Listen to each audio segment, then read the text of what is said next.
अस्सलाम वालेकुम friends, welcome back to Top Smarties drama serial Jaane Jahan. Mahnoor को शहराम के स्कूल में जॉब करते हुए एक माह हो गया। इसलिए तो शहराम आज उसकी सैलरी लेकर आता है और कहने लगा, आपको एक माह हो चुका है, ये आपकी एक माह की सैलरी। माहनूर जो कि किसी गर्ज से जॉब नहीं कर रही, सिर्फ अपना शौक पूरा करने के लिए ही तो जॉब करती है। इसलिए तो वो हैरानगी से शहराम की तरफ देखते हुए कहने लगी, क्या पागलपन है ये, मैंने आपसे सैलरी की बात की ही नहीं, मैं तो सिर्फ अपने शौक से बच्चों को पढ़ा रही हूँ। तो शहराम भी कहने लगा, मुझे इस पागलपन के सिवा अब कुछ सूझता ही नहीं। महानूर मुस्कुरा देती है, लेकिन अब शहराम उसे फोर्स भी करता है कि ये तो आपका हक है और अपना हक कभी नहीं छोड़ना चाहिए, ये सैलरी तो आपको कबूल करनी ही पड़ेगी। महानूर मुस्कुराते हुए सिर्फ शहराम को देखती रही और फिर सैलरी भी कबूल करती है और मुस्कुराते हुए फिर यहाँ से चली भी गई। दूसरी तरफ जीनत जो कि शहराम को दिल से चाहती है, उसका बुरा होने देना नहीं चाहती, इसीलिए तो उसने ठान रखा है कि वो किशोर बेगम की हकीकत अब शहराम को बता ही देगी। आज शाम के वक्त जब शहराम घर आया, वो शहराम से बात करना चाहती है, लेकिन अब किशोर बेगम को भी जीनत पर शक हो चुका है, इसलिए तो वो इसका पीछा ही करती रहती है।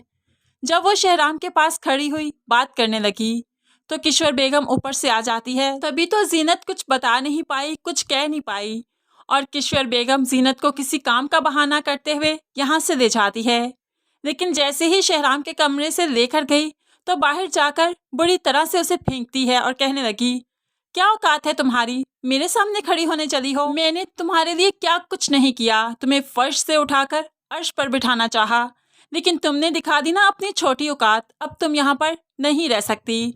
जीनत माफी मांगती रही, लेकिन किशोर बेगम इसे माफ नहीं करेगी, वो तो इसे यहाँ से निकाल कर ही दम लेगी। तभी तो वो अगले दिन अब जीनत से कहने लगी, पैकिंग स्टार्ट कर दो, तुम्हें 10:30 बजे तक इस घर से अब निकलना है, गाड़ी तुम्हें ले जाएगी। जीनत लाख भी रोके, लेकिन किशोर बेगम रुकने वालों में से नहीं, क्योंकि आलिया की माँ ने जब किशोर का हाथ देखा था तो उसे साफ साफ बताया था कि तुम्हारा कोई अपना है जो तुम्हारे सामने खड़ा हो जाएगा, खतरे का बाइस बनेगा। तो किशोर बेगम कोई भी रिस्क लेना नहीं चाहती, इसलिए जीनत को यहाँ से भेजकर ही दम लेगी। उसके बाद वो शहराम को तबरेज़ के रिश्ते का भी बताती है।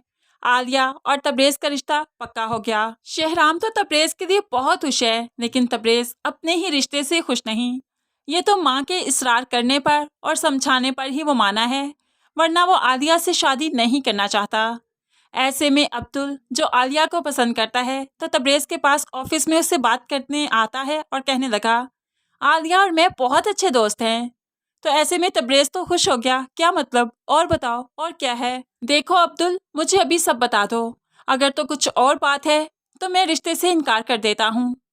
जो अब्दुल भी अपनी माँ के गुस्से से खौफजदा होता है, वो भला कैसे चाहेगा कि इस रिश्ते से इनकार हो जाए, लेकिन फिर भी वो भाई को ना चाहते हुए भी आगे चलकर सच बता ही देगा और तबरेज़ अब्दुल का सहारा लेते हुए ही अपनी माँ को इस रिश्ते के लिए इनकार करेगा, क्योंकि आगे चलकर अब्दुल और आलिया ही एक होंगे, तबरेज़ के साथ आलिया की शादी नहीं होगी।